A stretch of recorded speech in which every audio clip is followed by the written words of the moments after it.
Bonjour et bienvenue à une autre rencontre. Mon invité d'aujourd'hui, il aime beaucoup voyager, puis il traîne toujours son appareil photo. Aujourd'hui, il n'a pas l'appareil, mais le mot photo va être souvent dans la conversation. Je vais échanger aujourd'hui avec Marco Levasseur. Salut Marco. Bonjour Thérèse. Bienvenue. Je t'ai contacté quand j'ai vu que tu avais fait au début de l'année une exposition à la Station des Arts, une exposition de photos. Comment tu as trouvé l'expérience? Beaucoup aimé. J'ai beaucoup aimé. C'était une première expérience un peu plus étoffée avec la ville de Thetford. Ça a été très agréable comme expérience, rencontrer des gens, puis une belle fréquentation. On est content, autant moi que la ville. Et est-ce que tu penses répéter l'expérience? Je ne sais pas. J'ai aimé, sauf que que toutes les astres se positionnent pour être capable de faire une exposition d'un calibre semblable. C'est quelque chose. Ça a été un beau timing, que tout se joigne pour être capable de réaliser ça, mais je vais essayer de travailler pour que ça arrive à nouveau. C'est du travail, quand même. Oui, mais c'est une belle réalisation, c'est le fun. C'est une première expérience qui était bien enrichissante. Comment est-ce que tu as trouvé cet intérêt pour la photo? C'est arrivé assez tôt quand même. Les images m'ont toujours fasciné, la puissance des images. Et puis, fin cégep. Un ami avait un appareil réflexe. Ça a piqué ma curiosité. Puis j'ai essayé ça aussi. J'ai été me chercher un appareil photo. Puis on a commencé à faire de la photo un peu ensemble. Et puis ça s'est développé. Puis j'ai fait de mon bout de chemin un peu tout seul par apprentissage là, spontané, lecture et autodidacte. OK, donc tu es autodidacte. En grosse partie, oui. Tu n'as pas suivi de cours comme tel. Et c'était quoi qui vraiment pique la curiosité puis le désir que... On dirait que quand les choses sont complexes et puis qu'on peut aller dans beaucoup de directions, puis que l'apprentissage est infini, on dirait que ça devient d'autant plus intéressant. Puis on peut pas arriver facilement au bout de ça. Puis OK, déjà, c'est la fin. Ou non, on peut toujours pousser plus loin. Puis c'est très agréable dans ce sens-là. Et j'imagine qu'avec plus d'expérience, ça change tes intérêts, le sujet d'intérêt, ça peut changer avec le temps? Oui, bien, c'est sûr que de faire des nouvelles découvertes de sujets, soit de techniques photo ou bien de sujets. Un bout de temps, ça a été... Puis c'est encore souvent l'animalier qui m'intéresse. C'est quand même une partie de ma pratique qui est quand même intéressante. C'est le fait de se retrouver en nature, oui. De devenir un chasseur d'images plus qu'un chasseur de viande. Oui. Ça devient... du coup, j'ai découvert les animaux qui nous entouraient, tu sais, puis faire des rencontres un peu plus intimes avec les espèces, mettre beaucoup de temps aussi pour être capable de rencontrer tel type d'animal versus un autre. Ça permet de créer des beaux moments intérieurs, on va dire. Il y avait une période, je sais que quand Canard Illimité avait ses soirées, que toi, tes photos étaient dans l'encan silencieux. C'était des oiseaux. Oui, c'est arrivé quelques fois, oui. Pour ça. Puis, l'oiseau sur une branche ou oiseau en vol, c'est deux choses complètement différentes. Ah, oui. Est-ce que toi, tu as appris toute seule comment prendre ces photos-là? C'est sûr qu'en vol, c'est un niveau de difficulté qui est bien supérieur. C'est réussir à faire un focus sur quelque chose qui va si vite que ça. C'est un peu de chance aussi, là, mais c'est beaucoup de clichés pour arriver à en trouver quelques-uns qui vont être intéressants à présenter. Puis, Ça va vite, ça va vite. Avec le temps aussi, la technologie rentre en ligne de compte. Alors, il faut que tu t'adaptes. Comment est-ce que ça a affecté tes photos? La technologie, quand le numérique est arrivé, ça a été pour moi le retour à la photo, parce qu'il y avait eu une petite pause là, quand même, là, je dirais. Les techniques avant le numérique, l'argentique, coûtait assez cher de développement. Donc, la quantité de photos était limitée par le budget. Puis, quand tu es amateur et puis que tu n'as pas des gros salaires nécessairement, ben, tu te ramasses que 24 poses dans le temps. C'était comme... C'était de l'investissement avec des résultats, des fois, qui nous plaisaient pas toujours, tu sais. OK, c'était plus ou moins satisfaisant. Ben, c'était plus difficile de développer sa technique puis sa capacité. C'est sûr que le numérique, la capacité de faire beaucoup de photos, permet de faire beaucoup d'erreurs, mais d'apprendre beaucoup plus vite aussi. Plus vite, donc, d'être capable d'ajuster nos choses et puis de peaufiner une technique, puis de prendre la chance de dire oui, je vais prendre... peut-être bien 300 photos pour rien, pour en avoir peut-être 5, 6, 10 de bonnes. Tu sais, là, c'est difficile de faire avec l'argentique, mais la technologie, elle a aidé à ce niveau-là, pour moi. Puis c'est sûr que là, aujourd'hui, ben il y a encore un ajout de technologie qui aide, mais c'est moins majeur. Là. Tu sais, ça aide simplement à faire un focus plus rapide, moins manquer de photos. Tu m'as dit que plus jeune, tu faisais de deltaplane. Déjà, ça c'est quelque chose, mais tu as combiné la capacité de prendre des photos en deltaplane. Ça, je dis, wow! Ouais, ben, c'est un aspect qui... j'ai fait quand même 20 ans de vol libre, de deltaplane, mais sur les dernières années, c'était quand même une activité qui prenait beaucoup de temps, puis que j'avais un petit peu de difficulté à intégrer dans mon horaire. Puis la liberté, des fois, c'était difficile de l'avoir quand on veut toujours aller voler. Puis, mais j'ai comme intégré la photo aérienne un petit peu plus dans les dernières années. Puis ça l'a comme un peu rallongé mon élan dans le vol libre pour quelques années. J'aimais beaucoup essayer de faire des photos, soit des autres pilotes en vol, essayer de faire un petit peu de photos aériennes, essayer de faire des photos de moi-même avec l'appareil photo en bout d'aile. Fait que je me trouvais des petits arrangements là, pour tenir mon appareil photo puis le déclencher à distance. À cette époque-là, il n'y avait pas nécessairement tout le temps de déclencheur.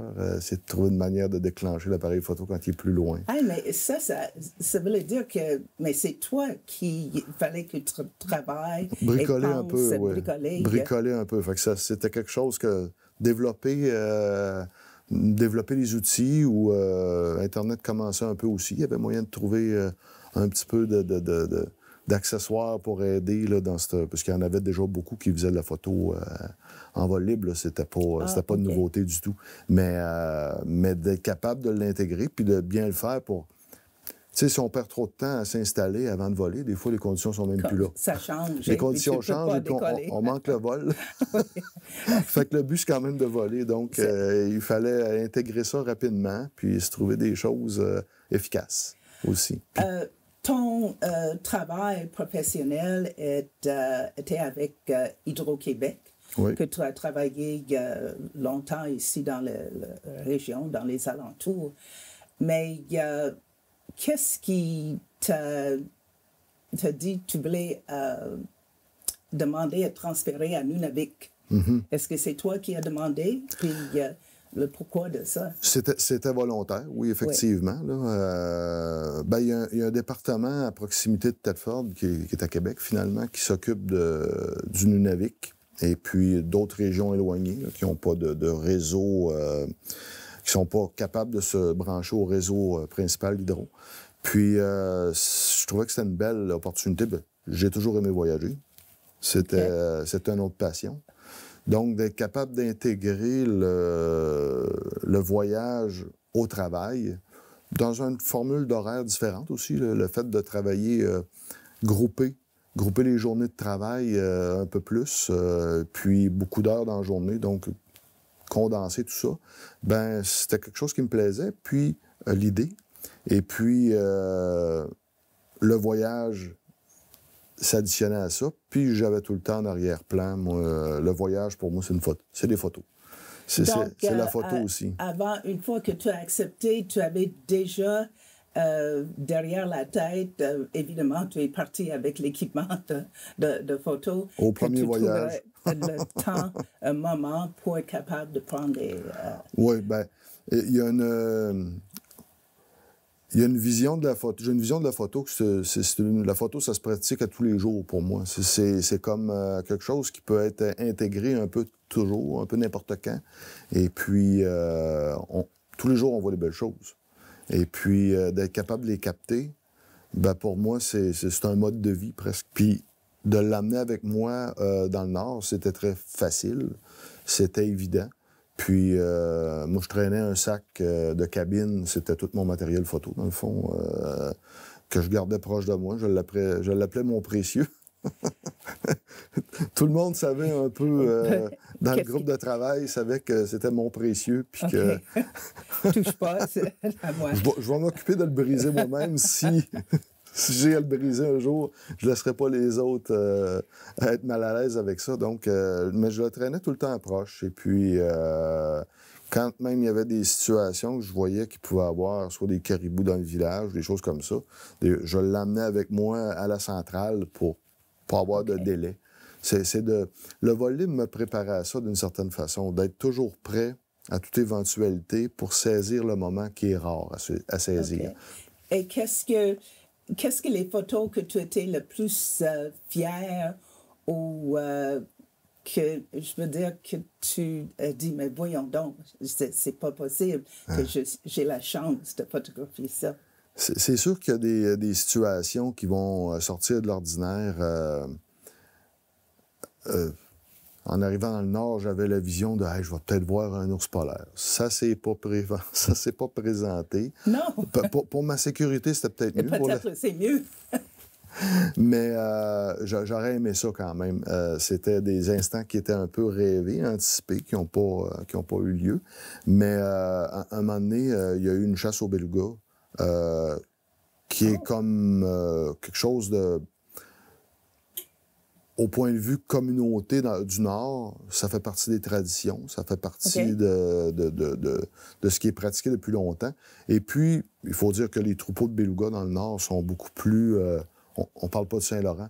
Non. Dans le Nord, il y a une grande quantité de belugas. Tu sais, ils sont pas en déclin majeur comme dans le... Une espèce en danger. C'est ça, c'est pas ce qui se passe pour le Saint-Laurent. Le Saint-Laurent, c'est un autre petit troupeau.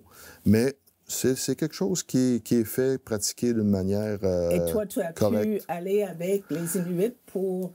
ça s'est passé dans le village, carrément. C'est ça qui est encore plus incroyable et surprenant. C'est la fonte des glaces s'est fait la veille. L'eau libre est devenue... est arrivée en face du village, c'était à Salouite. Et puis, sur l'heure du midi, ils ont vu des belugas, puis la chasse a débuté. Mais ça a été très impressionnant, justement, d'être capable d'être spectateur de ça à proximité. J'étais dans ma chambre, je me reposais un petit peu sur l'heure du midi. Tout d'un coup, j'ai entendu des coups de feu. Je suis sorti dehors avec mon matériel, puis... tout de suite, c'est ça. Puis j'étais à deux pas, à 2 coins de rue, si on veut, du rivage. Et puis là, c'était... c'était le branle-bas de combat. Mais c'est vraiment dans le village que c'est la baie qui entoure le village. Tout d'un coup, ça s'est mis à chasser.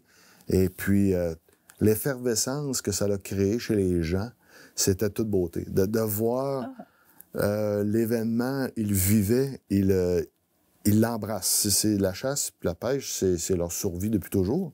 Il y a plein de choses qui se sont greffées à leur vie depuis que depuis qu'ils ont été sédentarisés, dans les années 60.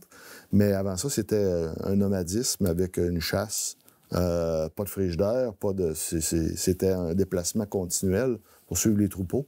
Donc là, c'était le troupeau qui était dans le village. C'était impressionnant. Ça, c'est probablement les photos que je suis le plus fier. parce que c'est un événement rare. Ah, OK. C'est un événement difficile à recréer. Puis, ça a été un beau moment. Et c'était une surprise parce que où tu as pensé de voir les ours polaires, ça n'a pas marché, mais ça, c'était... On peut préparer des choses. Dans la tête, mais ce n'est pas nécessairement la ça. réalité. Là. L'année passée, j'ai eu la chance de faire une croisière dans les fjords de Norvège. Et il y avait 2 nuits que les aurores boréales étaient spectaculaires. C'était, en tout cas, toutes les couleurs possibles. Mais toi, j'imagine, où tu étais, c'est commun. Un peu, est-ce que tu as photographié? Oh oui. C'est sûr que c'est un beau sujet. C'est un sujet vraiment fascinant qui fascine les gens en général. Les gens parlent de ça Oui. avec de la lumière dans les yeux. Puis, j'ai toujours gardé un œil ouvert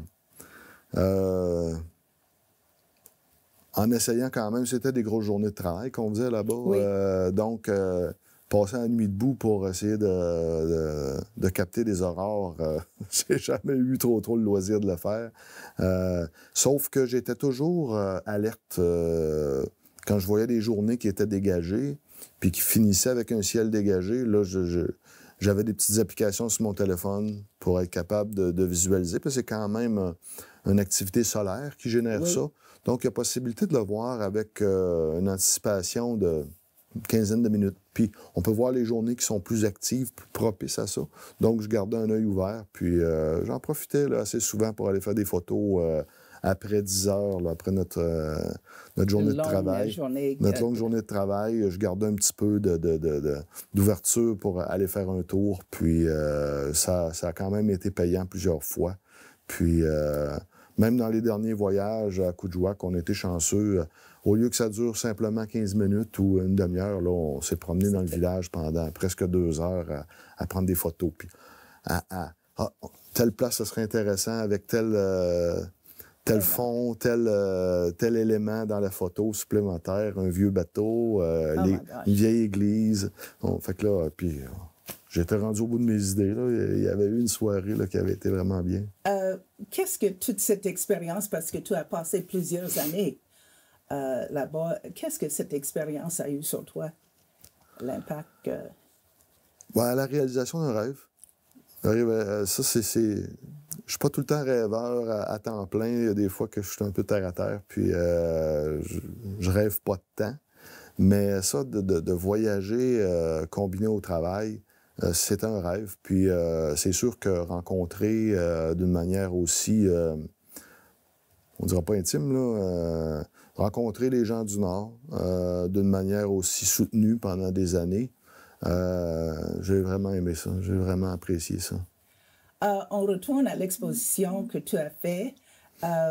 Puis, c'était le titre. Si tu peux expliquer un peu l'idée derrière ça. Puis le titre, Un autre Québec. Puis comment est-ce que c'est arrivé que tu as fait cette exposition? À force de faire des photos du Nord, les partager un peu avec mes gens, mes amis Facebook, si on veut, ça finit par faire grandir un peu là, pas l'influence, on dirait, là, mais la visibilité du nombre de photos qui s'additionnent, puis tout ça. Puis, dans les premiers voyages, je m'étais dit, hey, ça serait le fun de faire un livre. Un livre sur... déjà là, de changer le mode de visualisation des photos, les mettre avec un nouveau support, sur un livre, avec un peu de texte. Ça me fascinait. Ça a pris quand même un peu de temps avant d'avoir une banque de photos assez intéressante pour le faire. Au bout de 2 ans, j'ai comme pris une petite pause du Nord, mais à ce moment-là, j'ai décidé de faire le livre. Puis... j'avais en tête de montrer ça à mon père. Puis c'était les prémices de tout ça. Et puis, de le faire pour mon père. Puis ensuite, le livre a comme eu... j'aimais le résultat, là, quand même. J'avais pas toutes les photos que j'aurais voulu faire en 2 ans, mais j'avais de quoi de bien. Donc, j'ai fait un livre que j'ai que j'ai montré à mes compagnons de travail, puis ça l'a fait boule de neige. J'en ai fait quand même plusieurs pour les gens du département. Et puis, ça l'a amené ça à une autre étape plus tard. Tout d'un coup, il y a quelqu'un du département qui me dit « Marco, il dit, on a nos maisons où on habite. Les employés habitaient dans des maisons d'employés dans chaque village. Puis la décoration était un petit peu défraîchie, disons. Puis je me suis fait demander, y a-tu moyen que tu agrandisses tes photos pour décorer les murs des maisons? Fait que là, je me suis mis à songer à modus operandi. Puis ce que ça l'a créé une opportunité où je me suis ramassé à avoir une trentaine d'agrandissements grand format. Puis j'ai décidé de le faire sur métal, puis faire des expérimentations. Puis c'était l'employeur qui me donnait une espèce de poussée aussi dans le dos en même temps, en disant on était intéressé à avoir ça dans nos maisons. Bien, ça me permettait de créer sur des supports que j'avais jamais travaillé, métal et puis Canva, puis de faire des tests. Puis ça devenait un beau banc d'essai. Puis ce que ça a créé aussi, c'est une opportunité d'avoir une trentaine d'agrandissements grand format simultanés. J'aurais pas été le genre à vouloir nécessairement décorer mes murs de maison avec tout ça au premier abord. Donc là, ça me créait une opportunité d'avoir autant de choses en même temps. Et puis j'en ai profité pour demander à l'employeur, dire j'aimerais ça faire quelques expositions avec ce que je vais créer avant de vous les remettre. Parce que dans le fond, c'est eux qui payaient un peu les supports et puis tout ça. Et le titre, un autre, est-ce que c'est ça que je dis? Un autre Québec vu par Marco Levasseur. Ben, c'est que, oui, c'était le titre du livre.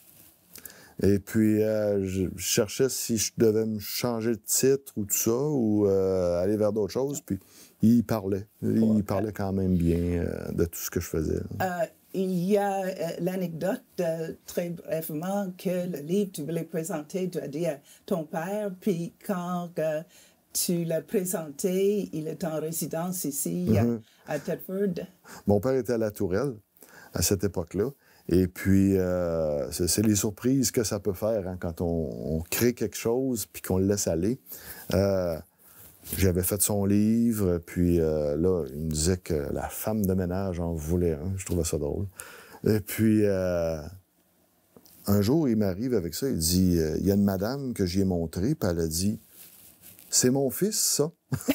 Elle m'a montré la page. J'avais mis une page avec les photos de différents employés du département. Tu sais, pour... Ça parlait un peu du Nord, des habitants, puis mais aussi du travail qu'on faisait là-dedans. Puis, tout d'un coup, ben oui, ben là, ça donne qu'il me montrait la photo d'un homme qui travaille avec moi, mais qui vient de Thetford. Donc, sa mère était à La Tourelle en résidence avec mon père. Le monde est vraiment petit. Oui. Il ne reste pas beaucoup de temps.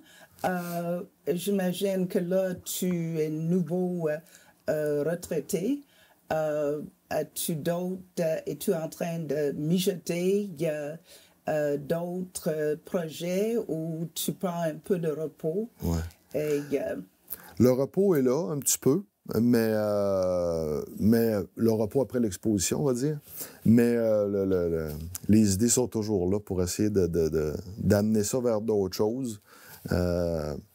Potentiellement, j'essaie de placer un petit peu placer les astres pour être capable de remonter peut-être dans le Nord pour aller faire des photos sur une base différente. Mettre un peu moins d'emphase sur un autre travail, mais vraiment plus sur la photo. Est-ce que c'est toujours le Nord qui t'intéresse ou est-ce que tu veux aller dans d'autres endroits? C'est le fun de l'intégrer dans la photo de tous les jours, notre vision. Puis c'est ce que j'essaie de faire. Donc, je vais faire de la photo à tous les jours. C'est soit aller en kayak pour voir d'autres milieux. Ça peut être j'ai eu la chance de trouver un terrier de renards ce printemps, puis d'aller visiter les renards d'eau un peu tous les jours. D'intégrer ça tous les jours, c'est le fun. Mais c'est sûr que je vais travailler pour être capable de retrouver dans le Nord, si c'est possible. Si c'est possible. c'est pas facile, parce que c'est toujours quand même... J'ai eu la chance de pouvoir monter là sur une base professionnelle, donc où les avions étaient tous payés. Et l'hébergement, ce qui devient quand même un enjeu majeur dans le Nord. Oui, je comprends. C'est ce qui fait que si je suis capable de faire des petits contrats dans le Nord, ça va être possible. Je ne trouverai pas d'autre travail pour me permettre autre que la photo. Si je monte, ça va être pour la photo uniquement, c'est sûr. Mais c'est un sujet fascinant que j'ai eu l'occasion de vivre pendant 7 ans. Donc, c'est sûr que si je suis capable d'y retourner, je vais faire tous les efforts pour le faire. Tu vas sauter dessus. Je pense qu'aussi, est-ce que tu as un site, parce que toutes tes photos sont virtuelles, que les gens peuvent aller voir toutes tes photos que tu as déjà eues en exhibition? Oui, bien, j'avais, à la première exposition que j'avais faite sur le lieu de travail, j'avais décidé de créer une galerie virtuelle. Et puis, c'était quelque chose qui était possible avec un partenaire ici à Disraeli, Nado Photo Solutions. Okay. Et puis, ça, je l'ai créé pour pouvoir avoir plus de longueur dans le temps pour cette exposition-là, qui est tout le temps possible d'être vue sur Internet. C'est parfait, Marco. Merci beaucoup. C'est vraiment agréable quand on peut trouver une passion qui nous anime. Soyez avec moi la semaine prochaine pour une autre rencontre. Merci beaucoup. Bonne semaine.